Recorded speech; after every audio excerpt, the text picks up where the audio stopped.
So you can hear about chicken for dogs in one of two ways, and it's a little bit confusing. Yeah. One way is avoid chicken. Chicken is an allergen. It's going to get the allergies. It's the chicken. On the other hand, if your dog is struggling with any type of a stomach sensitivity or they're trying to come back from being sick, what are you told to feed? Chicken and rice. And so which is it? Which is it? Is chicken the bad guy or is chicken the helper, right? Right. That's what we want to talk about today. We want to bring some reasonable sense to this chicken conversation, because if you think about it, that is really like one pendulum swinging one way all the way to the other. And we want to talk about what's the truth about chicken for dogs, because there's a lot. You go online and it's like one way or the other. And it's so common. Like, people have an itchy dog or a dog with anal gland problems or a dog with bad ears, and the first thing they do is quit feeding a chicken because that must be the problem. Right. That's what everybody has been told. And the question is, like, why? Why does chicken get such a bad rap? Right. And so some of it is the turducken factor. And what that basically means is that when you're working with kibble and canned foods, there is often what's called the turducken factor. And what that means is that sometimes there are other proteins hiding in the food that are not on the ingredient list and not on the label. And so that's where chicken kind of comes in a lot, because chicken is always the cheapest of the proteins. It's very easy to get a hold of. And so, for example, and sometimes it is in these foods on purpose. So you may have a food that says duck and potato or something like that, but when you read through the ingredients, there's chicken fat, there's chicken liver. It's kind of hiding in there.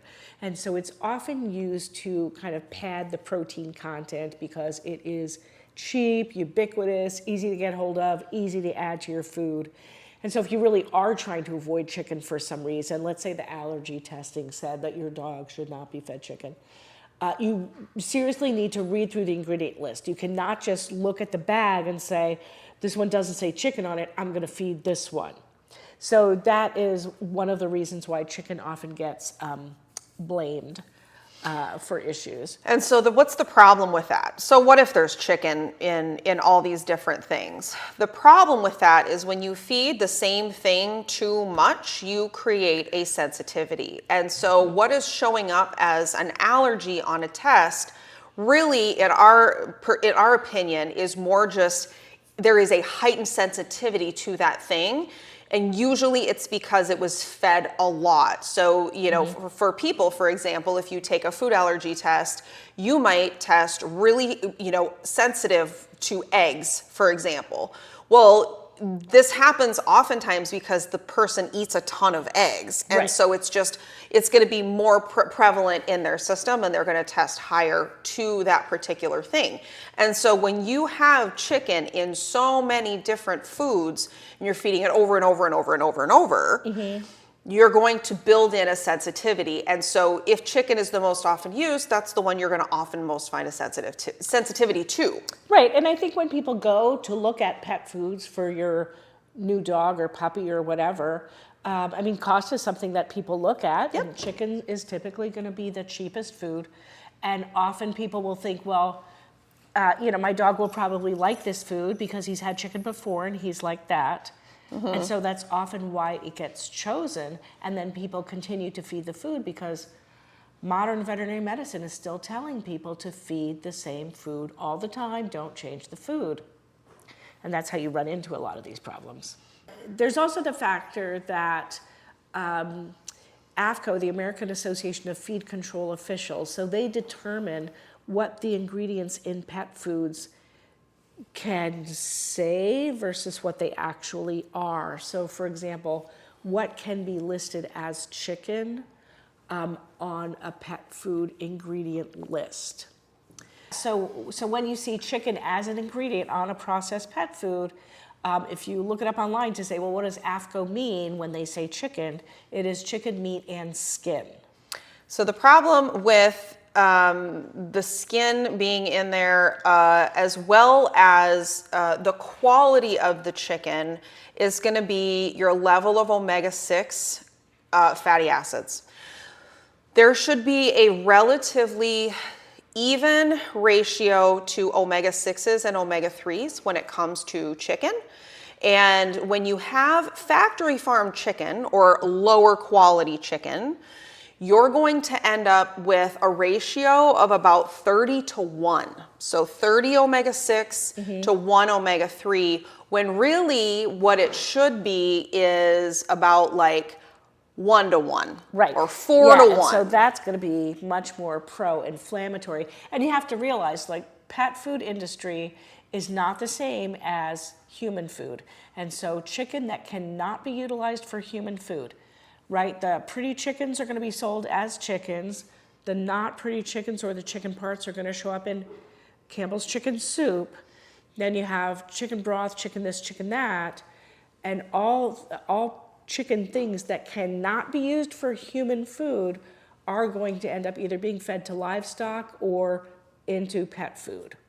So when you have the ratio of omega-6 to omega-3 that completely out of proportion, it is going to just really create an inflammatory situation for a person or an animal.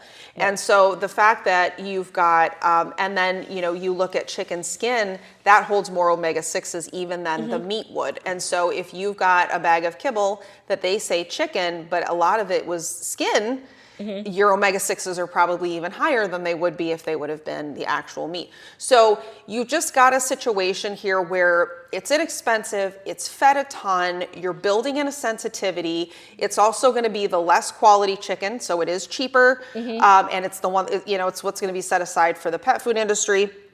And it is extremely inflammatory because of the quality or the lack of quality in the chicken. Right. So this is really what sets chicken up to be the bad guy, what sets chicken up to be the problem. So that's the first part of the conversation. Now the second part of the conversation is, why is it that if you go online or if you go into a veterinary office and you have a procedure for your dog, the first thing that they tell you to feed if your animal is sick is chicken and rice? Why? Right. It's considered easily digestible. I am not actually sure why rice is in there except as tradition, but it has kind of become the norm. And so anytime the vet says to you, Fluffy needs to be on a bland diet, that's what they're talking about. Chicken and rice, hamburger and rice. And rice is just not an appropriate food for dogs. So that's going to create more issues. And especially when fed with chicken.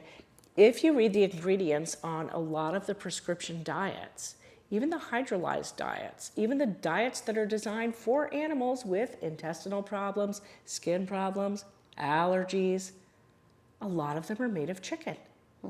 And so that to me is very odd. I mean, some of the issue comes from not having variety in the diet, and so then the solution turns into feed chicken every day, which is likely what people have already been doing, and that's why their dog is having these issues. So it's kind of a weird world out there. So on one hand, you've got chicken as looked at as the problem. On the other hand, they're saying it's highly digestible, so feed this if your animal is sick. So what's the truth about chicken? Like, we've talked about the different conversations that are had around chicken. They're completely contradictory.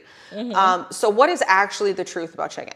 So the truth about chicken is that it's a protein no different than any other protein. It's just a protein, okay? It's a protein just like beef, lamb, turkey, okay? It's just a different protein. What makes it okay or not okay is how often are you feeding it and what is the quality of the chicken.